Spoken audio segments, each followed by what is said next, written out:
Good morning, my dear students.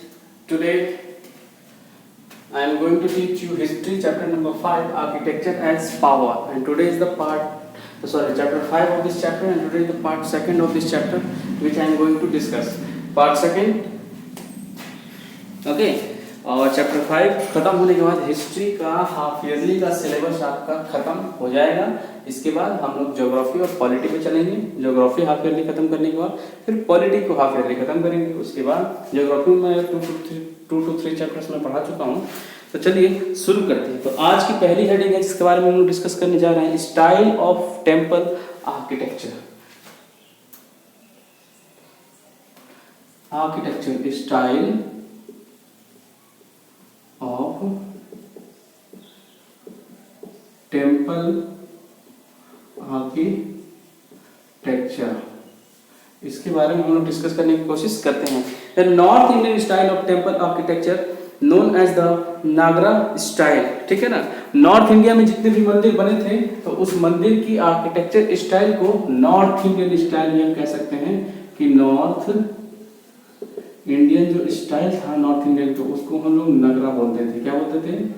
नागर style, ठीक है ना, बोला जाता था।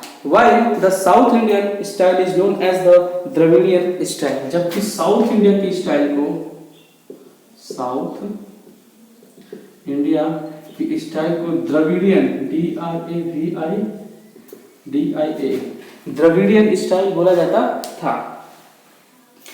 In both these styles, the roof and the temple tower, if are supported on walls and the flat stone slabs placed over pillars, दिया है इसकी जो छत थी, ठीक है ना, रूफ और जो टेम्पल की जो टावर थी जिस पर ये दीवार के सहारे खड़े होता था और ऊपर जाकर जो था फ्लैट स्टोन स्लैब्स और जो पिलर्स थे वो चपटे चपटे पत्थर के बने होते थे, ये बोला गया है इसमें, ठीक है। This is called the trabeate style, और इसको ट्रीबीट स्टाइल बोला जाता था। ट्री बीट स्टाइल बोला जाता था। तो आई होप आपको चीजें समझ में आ रही होंगी। और ये कब बना था? तो it was widely used before and during the sultanate period. मतलब ये कब बना था? तो ये हम कह सकते हैं कि before and after sultanate period बना था, ठीक है। तो ये हमारा हो गया। अब नागरा स्टाइल में क्या था? तो नागरा स्टाइल हम लोग डिस्कस करते हैं। पहला नागरा स्टाइल, यानी कि इसको हम लोग डिस्कस करेंगे। क्या था इसमें? तो north Indian temple of the early medieval period. Early medieval period में नॉर्थ इंडिया के जितने भी टेम्पल थे यूजुअली हैज अ गर्भगृह। उन मंदिरों के बीच में, मतलब जहां पे भगवान का स्थान होता था, तो इस स्थान को गर्भगृह बोला जाता था। क्या बोला जाता था? गर्भगृह बोला जाता था। And inner room where the idol is kept, जहां पर भगवान की मूर्ति रखी जाती थी उसे गर्भगृह बोला जाता था।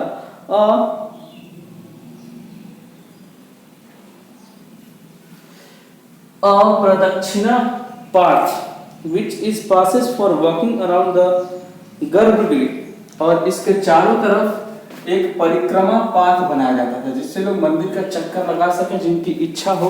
वो जो था वन ऑफ द मोर मंदपास, वो एक तरह का मंदपास जिसे हॉल बोला जाता था, वो कहा जाता था mandapas halls for various temple rites and ceremonies, जहाँ पे मंदिर के अलग अलग क्या होते थे, एक्टिविटी को कंप्लीट किया जाता था, जो भी काम होते थे कीर्तन वगैरह।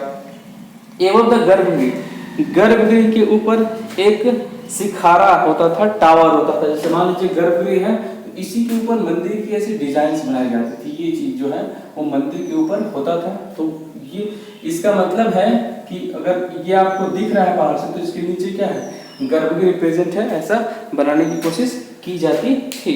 Which is wide in the middle and narrows gently towards the top, जो नीचे से मोटा होता था और धीरे धीरे ऊपर जाते जाते पतला हो जाता था, ये इसकी डिजाइन थी। और इसका मतलब होता था कि गर्भगृह इसी के नीचे क्या है, प्रेजेंट है।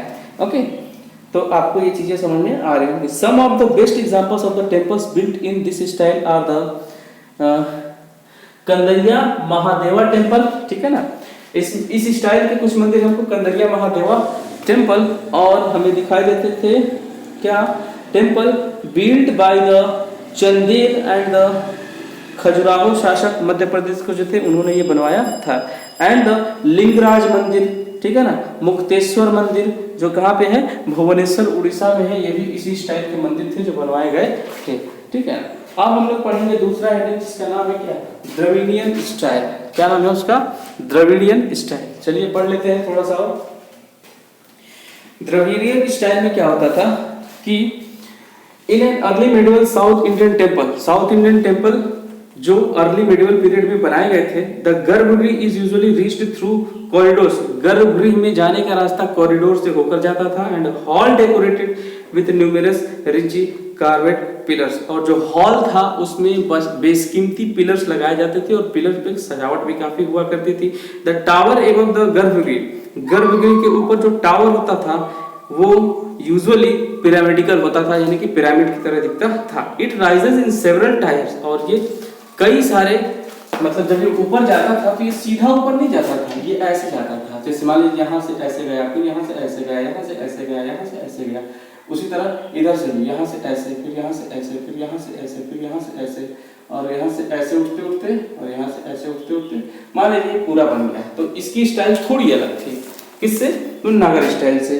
द टावर एबव द गर्भगृह इज यूजुअली पिरामिडिकल, ठीक है ना।